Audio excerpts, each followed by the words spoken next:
Je vais donner la parole à Monsieur Baïs pour nous parler donc de l'aspect de post-Covid-19 et l'intégration régionale. So I'm gonna give now the floor to Mr.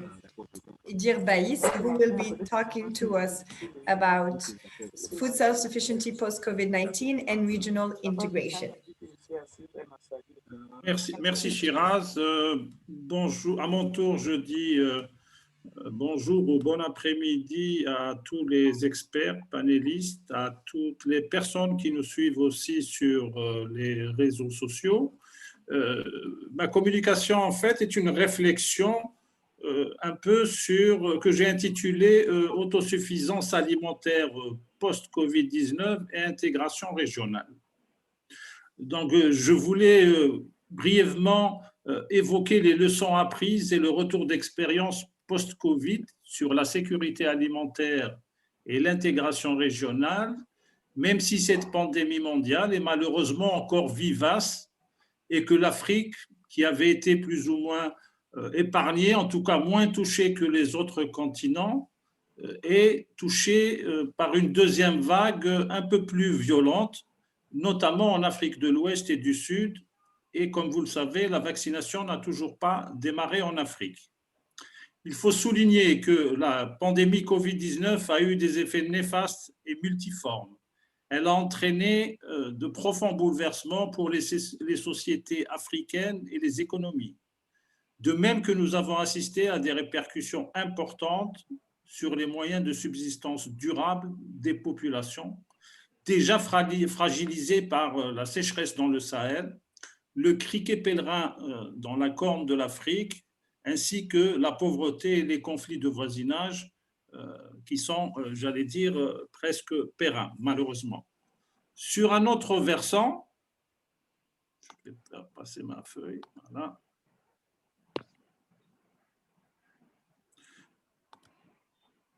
Je disais donc, sur un autre versant, il est vrai aussi que l'accélération de la relance des économies africaines post-Covid-19 passe par la mise en œuvre de la zone de libre-échange africaine, laquelle offre à nos pays une occasion sans précédent d'harmoniser l'environnement commercial du continent et de développer le commerce intra-africain. Mais il est, de mon point de vue, plus que jamais important et urgent également de promouvoir notre agriculture, notamment vivrière, car il ne faut pas perdre de vue qu'en période de crise, les pays ne peuvent compter que sur eux-mêmes ou sur leurs voisins immédiats, étant donné que dans ces situations de crise, les chaînes logistiques, le transport international sont paralysés et parfois aussi le protectionnisme économique des pays exportateurs en denrées alimentaires est de mise.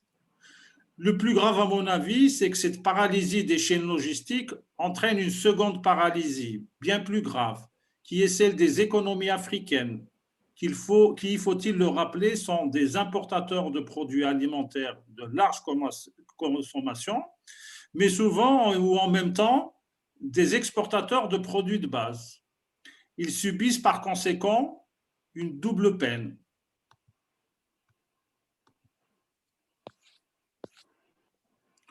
Aussi,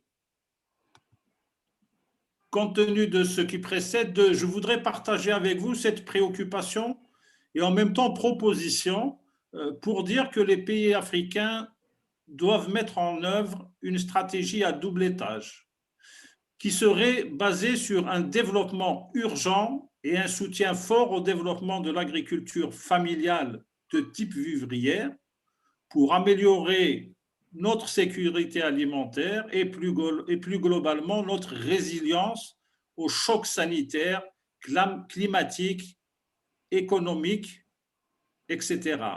Et en même temps, travailler à augmenter nos échanges interrégionaux en ayant en ligne de mire une sécurité alimentaire multidimensionnelle et régionale, c'est-à-dire au niveau des différentes communautés économiques africaines. Comme la sécurité alimentaire stricto sensu, c'est complexe, difficile, parfois même utopique à réaliser au sein de chacun des pays, il est loisible, je crois, dans le cas de cette zone de libre-échange et d'intégration régionale, d'imaginer, mais ça, les experts pourront le confirmer à ce sujet, d'imaginer une sécurité alimentaire régionale. Voilà un peu brièvement ma réflexion et je formule quelque part le vœu que notamment les institutions continentales, l'Union africaine, la Banque africaine de développement et d'autres institutions régionales puissent, de mon point de vue, travailler dans cette direction pour aider les pays qui sont quelque part un peu désemparés dans le sens où la sécurité alimentaire, donc un certain repli sur soi, des pays exportateurs de denrées alimentaires ont parlé d'autosuffisance alimentaire, de souveraineté alimentaire. Mais en même temps, nous, ça correspond à un moment où on veut aussi l'intégration régionale. Donc, ces aspects peuvent paraître pour certains un peu comme antinomiques. Alors, une réflexion dans ce sens pour essayer de concilier un peu ces deux axes serait de bon augure. Et je vous remercie pour votre attention.